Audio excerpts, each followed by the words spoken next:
ourjewishcommunity.org, and I am delighted that you're here joining me for this Shabbat service. This is a live service. I'm streaming here from Congregation Beth Adam in Loveland, Ohio. Let me begin with a reading, and we'll chat a little bit about our Jewish community, and then a conversation. So we pause. The days flow into one another without interruption. Time races on.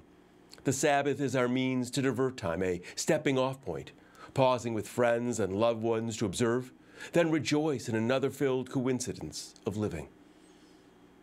There can be a sense of pleasure in every given breath, blessed with taste to savor and warmth to give and to receive, bestowed with gifts of sight and sound. We are obliged to cherish and revel in each smile, in every musical note. The Sabbath also awakens us to the silence between notes. It speaks of contemplation, the quiet delight of literature, of unhurried walks, of rare conversations. The Sabbath can be our interlude, our ritual pause in this lively current, our signal to step more lightly, to appreciate more profoundly, to dive more deeply into the questions that life is asking. Well, they said, I'm Robert Barr here at Congregation Beth Adam in Loveland, Ohio, and we stream our Shabbat services here from Studio 18 is what we've been calling it. Ourjewishcommunity.org is a initiative of Congregation Beth Adam. About 7 years ago, we recognize that there is changes that are taking place. You're online talking to each other. People are streaming movies when they want, and education is changing. We recognize that technology is changing the world and allowing us to create community in a way that hadn't ever existed for our ancestors. So we grab that opportunity. And together, you and I and other folks who you don't know and don't see all the time are creating ourjewishcommunity.org. But more than the technology that allows us to do it, really what's so important is the philosophy that underpins it. A community that is bold, willing to ask any question. No question is sacrilegious or too hard, and every question deserves to be explored here at ourjewishcommunity.org. We also know that we aren't like our ancestors, that the events of history have shaped our vision. We've been informed by science that our ancestors didn't know. We have rethought the meaning of ethics and how we interact with that term ethics and morality, the basis for it, the principles out of which it grows. We've rethought theology. We've recreated liturgy. Together, ourjewishcommunity.org is a knitting together of all this, and with you, we've created this congregation together. So I'm delighted you're here. Some of you, I think, have been here before. I know you have. I know your names. It's nice to see you. It's nice to see you chatting. Perhaps there are folks here for the first time. And we also know that not everyone watches in real time. Some folks, Friday nights at 6 o'clock Eastern Standard Time, they're working. They don't have freedom to sit and pause. So their Shabbat is whenever they can create it. So whether you're watching live or in archives, welcome. I am delighted to be participating with you. And I'm going to continue with the candle lighting. The candles of Shabbat stand before us, waiting to meet the flame, longing to share their warmth, ready to shed their light. Like those who came before us, like all people, we find comfort in fear and flame. Endless swirl of fascination, mystery, and awe. Like those who came before us, like all people, we are graced with the desire and the will to understand. So we continue our ancestors' search for answers, pushing away the darkness of ignorance. The flames they saw as magic and beyond comprehension became flames of knowledge and flames of hope. But still, we look with wonder, inspired by their beauty and their power. We embrace the flames of Shabbat. We embrace the light, the vessel of mystery and understanding. As we light our Shabbat candles, we celebrate our journey, our quest, and our moments for peace. May the light of our people shine. May the light of Shabbat cast its warmth in our homes. May these candles burn with respect for all who push beyond the bonds of ignorance, for all who seek justice, for all who seek to build community. May these candles burn with memory of all who came before us. May we draw on the many ways our people have given voice to their ideas and to their values. May we add our own insight to their glow. Baruch ha'or ba'olam, blessed is the light within the world. Baruch ha'or ba'adam, blessed is the light within each person. Baruch ha'or ba'Shabbat, blessed is the light of the Sabbath.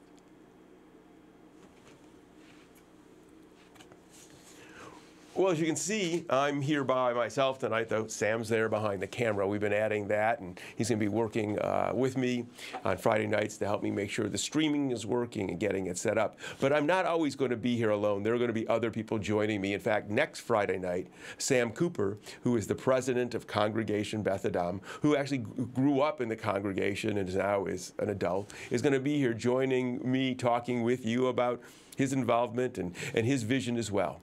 But tonight it's me, and I wanted to talk about Jewish legends. It's something that I really enjoy. It's something that's been a part of Congregation Beth Adam and our JewishCommunity.org for a very long time. And we're going to talk about the word midrash, which is a kind of Jewish legend. But before we do that, we need to talk a second about the Bible. This is a Jewish Bible. It's a Tanakh. It comes from the Hebrew letters of the first. There are three sections to a Jewish Bible: the Torah, the prophets, Nevi'im in Hebrew, and Ketuvim, which is the writing. It's the last section. So a Jewish Bible is made up of three sections, and the acronym is Tanakh. Typically, you'll see it, if you don't see the Hebrew on this, it does say Tanakh up here at the top. It also say the Holy Scriptures. The Torah is made up of 5 books: Genesis, Exodus, Leviticus, Numbers, and Deuteronomy. They appear in this book. They are part of it. But most of us, when we think of the word Torah, we think of that scroll that is housed in the ark in the sanctuary. But the Torah is both reference to a scroll, but it's also reference to a book. So these are legends, primarily the stories that we read certainly in the first 5 books of the Bible, stories of Adam and Eve, the story of Cain and Abel, the story of Noah, most of the stories of Abraham and Moses. These are all legend. They were legendary figures and characters that were written about. And what's unique is then the stories were sealed, canonized. They were stopped.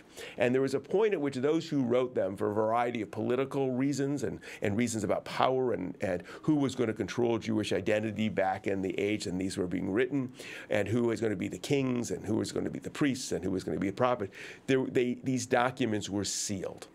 The problem with a sealed document, whether it's the Torah, Bible, or the Constitution of the United States, a sealed document can't change. But society changes. And the problem is we want to amend those things. In America, the Constitution gets amended through amendments. Torahs and sacred literature don't. They can't be amended that way. In Judaism, they're amended, if you will, or added onto, or explored through something called midrash, Jewish legend. So this is a legend, and in a moment, I'm going to be reading a legend called The Stuff of Legends about Moses. So legend and then new legend. They're both legendary. They're both written by people. One was fixed and sealed, the Torah. The other one, the one you see on your screen, The Stuff of Legends, that was a new one. That was written by me, as you saw. It's available. It's this little plug. It's available on iTunes. This one's a free download. I published about 6 of them. That's a free one. Some of you may remember it. And what midrash is, or what Jewish legend is rabbis from very early on after the Torah was fixed began to then write things about those characters. They took the characters that are there and they looked at them from different angles, added perspective. I found that very interesting because a lot of the stories aren't fully developed because the biblical authors they were writing with intent. They were moving towards a different direction to really authenticate certain relationships and certain power structures. So they were writing with intent. So lots of things were just left off the table. So what's fun about midrash for me, or Jewish legend writing, is I get to take a look at a piece of the Bible and begin to consider it a little bit differently, opening up a bit. This one, called The Stuff of Legends, is about Moses. We don't know really. We know that he was born as an infant, cast in the water, raised in Pharaoh's court, and then he struck down a taskmaster and then went off. But that's about it. It's a very short story until he becomes the leader. So how did him striking down this taskmaster occur? What was going on? How did he feel about it? This midrash explores that moment in time. Before Moses had walked even 100 yards from where the taskmaster lay dying, a legend A legend was being born. A crowd of slaves rushed to learn what the commotion was about. To their surprise and their delight, they found slaves standing over the body of a dead taskmaster. There was a rush of excitement among them when they thought that one of their own had begun a rebellion. "You're a hero," one said to the slave who had been bloodied by the taskmaster's whip. "You showed tremendous courage. Your willingness to fight back against those who enslave us and who have forced us to toil is to be praised. If only more of us could find your courage, then we could break free from our oppression, and we could become free people once again." The slave, who was now being called hero, was unsure what to say. He was no hero. He hadn't killed the taskmaster. He was being beaten by the taskmaster and had put up no resistance. It was only because Moses was walking by and had been splashed with blood and mud that he had taken notice of the mistreatment of the slave. That out of anger, because his beautiful royal robes were being soiled, Moses pushed the taskmaster out of the way. Moses had no intention of killing the taskmaster, nor did he intend to stop an unjust beating. The slave who was being praised as hero also knew that Moses was unaware that he had killed a slave. The slave who was being praised as a hero also knew that Moses wasn't aware that he had killed the taskmaster. Now, as the slave stood with others, he wasn't sure what to tell them. He could take credit for killing the taskmaster and remain a hero in the eyes of the fellow slaves. But if word leaked out from the slave community, he knew that the Egyptians would torture and kill him. Or he could tell the others exactly what had happened. Realizing that being a false hero put his life in jeopardy, the slave recognized that telling the truth was the wisest course of action. So he began to explain what happened. I was being beaten for working too slowly, and Moses was walking by. But before the slave could finish the story, before he could say that Moses pushed the taskmaster, not to save the helpless slave, but out of anger that the whipping caused his robes to be stained with blood, the slaves were already talking about a new hero, Moses. And as quickly as the wind swept the sands of the desert from place to place, the legend of Moses striking down the taskmaster to rescue the slave was spreading. There was excitement. For now there was Moses, who, though raised in Pharaoh's court, would risk everything to help one of his own. The story gave the slaves hope. There was now someone to lead the rebellion, for they were desperate. They they needed a rescuer. And this incident, or at least the small portion that they had heard, gave them the hero they were looking for. As Moses returned to the palace, the place where he had been raised, the only home he had ever known, he didn't realize his life was about to change. Without his knowledge, without his consent, he was being transformed from an obedient follower of Pharaoh to a traitor, or worse, a leader of a slave rebellion.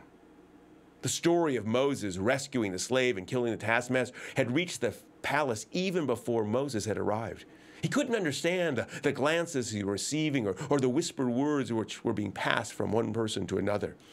He didn't know what they were saying. He didn't know what they knew, that he was now a hero for the slaves, a slayer of oppressors, a liberator of those in bondage. Unaware of the seismic shift that had occurred since he had left that morning, Moses went about his routine in blissful ignorance, though his peaceful and contented life was soon to be shattered. "What are you doing here?" asked an aide of Moses when Moses arrived. "We've heard what you did, and news is spreading throughout the palace. Very soon Pharaoh is sure to know what you have done, and he's going to want you, and he's going to put a price on your head." "What are you ranting about?" Moses asked. "Wanted for what?" "Oh, don't be coy," said the aide. "Everyone knows what you did. You struck down a taskmaster to spare the life of a slave. Word has already spread, Moses. It's only a matter of time before you're a wanted man. There have always been those in Pharaoh's court who didn't trust you, who always thought you'd lead a rebellion. It looks now as if the time has come, and those who told Pharaoh not to trust Moses were right. Leave now, Moses. Run now, Moses. Get away right now, Moses. For if you don't escape, you will be captured and you will be put to death. There is no time to think, no time to argue. Just go." Moses couldn't believe what he was hearing. He was no hero. He was no rescuer of slaves. He didn't mean to kill anyone. All he wanted to do was get away from the filth and return to his room to take a leisurely bath and prepare for the feast that was to take place that night. He was overwhelmed with what he was hearing. He couldn't believe it. Couldn't believe that in a matter of a few short hours, he had been transformed to one's only concern had been to what tunic to wear, to a leader of a slave rebellion. But Moses was also aware that there were many in Pharaoh's court who had resented him. He knew the aide was right. Regardless of the truth, they would use this against him. Either he left now, or he would die. Moses gathered quickly the things from his room, all the things that he had looked at, his beautiful surroundings, despairing that now he had to leave this lap of luxury. He always assumed he would live his life out in the palace, always live in luxury, never have to work, never worry. But life was being changed, not by his own doing, but by fate itself. Moses rushed from the palace, not knowing where he was going, not knowing what was in store for him, but believing that he would never return to Pharaoh's palace, never return to the place that he called home. A different way to read the same story. That's the beauty of Midrash. At ourjewishcommunity.org, if you join us for the high holidays, which I certainly hope you do, we read the Torah portions. And this year we're going to be reading the story of Sodom and Gomorrah. And Rabbi Laura Baum, who's going to be joining us, she's going to come in for Rosh Hashanah, myself, and Aya Pillsbury, who's our rabbinic intern. We'll be adding different midrashims during the course of those services. So now you have a sense of what they are. Legend built upon legend. We're going to continue with our challah reading. As I said, when we have guests, we're going to try to have new challahs along the way. At this moment, we come together to welcome Shabbat. We take pause, breathe in life, and reflect on the importance of each of our lives. We feel the touch of spirit on the body, the warmth of fellow human beings. We embrace our uniqueness and our diversity, our capacity to create and to explore, to change our world. In sharing the challah, the Sabbath bread, we nourish our spirit. We are connected with each other, with our ancestors, with the earth, the sky, and all of nature. Baruch HaMalka Peinu, blessed is the work of our hands. Baruch Hazon HaAdam, blessed is the vision of our minds. Baruch Lechem HaAretz, blessed is the bread of the earth. And then if you have some wine or some juice, join with me. Life is a wondrous gift. The mind observes with awe, and appreciation flows from the heart. Life's joyful bounties are unveiled. Such treasures abound in ordinary moments. A familiar face, the simplicity of a smile, tender kisses, the warmth and security of a hug, enchanting melodies, the grace of dance, the coolness of sculpted marble, a remarkable story.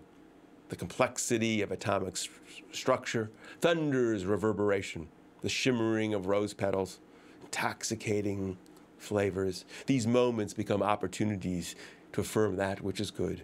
As we lift the cup, a tribute to life's enchantments, may we find joy and contentment in our human endeavors. Bruchim ha'chayim ba'olam, blessed is the life within the world. Bruchim ha'chayim ba'adam, blessed is the life within each person. So we say l'chaim, to life.